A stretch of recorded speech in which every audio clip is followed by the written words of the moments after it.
شروع اللہ کا نام لے کر جو بڑا مہربان نہایت رحم والا ہے۔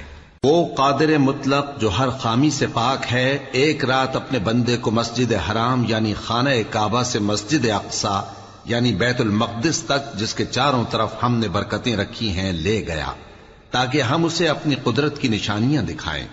بے شک وہ سننے والا ہے، دیکھنے والا ہے۔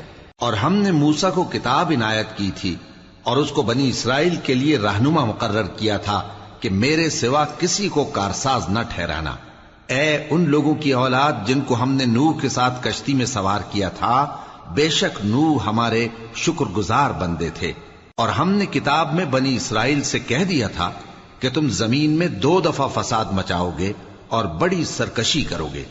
پس جب پہلے وعدے کا وقت آیا تو ہم نے اپنے سخت لڑائی لڑنے والے بندے تم پر مسلط کر دیے، اور وہ شہروں کے اندر پھیل گئے، اور وہ وعدہ پورا ہو کر رہا۔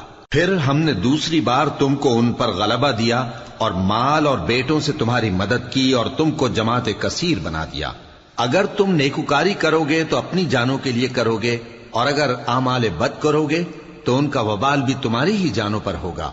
پھر جب دوسرے وعدے کا وقت آیا تو ہم نے پھر اپنے بندے بھیجے تاکہ تمہارے چہروں کو بگاڑ دیں، اور جس طرح پہلی دفعہ مسجد بیت المقدس میں داخل ہو گئے تھے اسی طرح پھر اس میں داخل ہو جائیں، اور جس چیز پر غلبہ پائیں اسے تباہ کر دیں۔ امید ہے کہ تمہارا پروردگار تم پر رحم کرے، اور اگر تم پھر وہی حرکتیں کرو گے تو ہم بھی وہی پہلا سلوک کریں گے، اور ہم نے جہنم کو کافروں کے لیے قید خانہ بنا رکھا ہے۔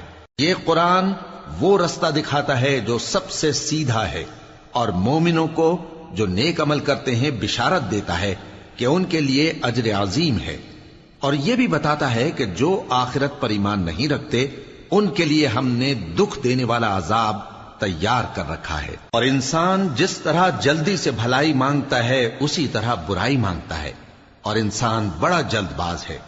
اور ہم نے دن اور رات کو 2 نشانیاں بنایا ہے، سو رات کی نشانی کو تاریک بنایا اور دن کی نشانی کو روشن، تاکہ تم اپنے پروردگار کا فضل یعنی روزی تلاش کرو اور برسوں کا شمار اور حساب جانو۔ اور ہم نے ہر چیز کی بخوبی تفصیل کر دی ہے، اور ہم نے ہر انسان کے اعمال نامے کو بصورت کتاب اس کے گلے میں لٹکا دیا ہے، اور قیامت کے روز وہ کتاب اسے نکال دکھائیں گے جسے وہ کھلا ہوا دیکھے گا۔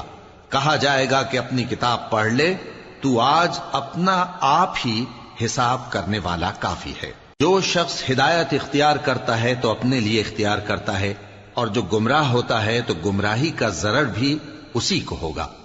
اور کوئی شخص کسی دوسرے کا بوجھ نہیں اٹھائے گا، اور جب تک ہم پیغمبر نہ بھیج لیں عذاب نہیں دیا کرتے۔ اور جب ہمارا ارادہ کسی بستی کے ہلاک کرنے کا ہوا تو وہاں کے آسودہ لوگوں کو فواحش پر مامور کر دیا، تو وہ نافرمانیاں کرتے رہے۔ پھر اس پر عذاب کا حکم ثابت ہو گیا اور ہم نے اسے ہلاک کر ڈالا۔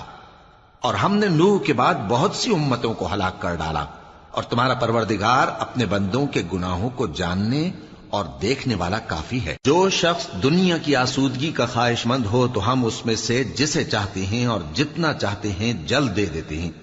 پھر اس کے لیے جہنم کو ٹھکانہ مقرر کر رکھا ہے، جس میں وہ نفرین سن کر اور درگاہ الہی سے راندہ ہو کر داخل ہوگا۔ اور جو شخص آخرت کا خواستگار ہو اور اس میں اتنی کوشش کرے جتنی اسے لائق ہے، اور وہ مومن بھی ہو، تو ایسے ہی لوگوں کی کوشش ٹھکانے لگتی ہے۔ ہم ان کو اور ان کو سب کو تمہارے پروردگار کی بخشش سے مدد دیتی ہیں، اور تمہارے پروردگار کی بخشش کسی سے رکی ہوئی نہیں۔ دیکھو ہم نے کس طرح بعض کو بعض پر فضیلت بخشی ہے، اور آخرت درجوں میں دنیا سے بہت برتر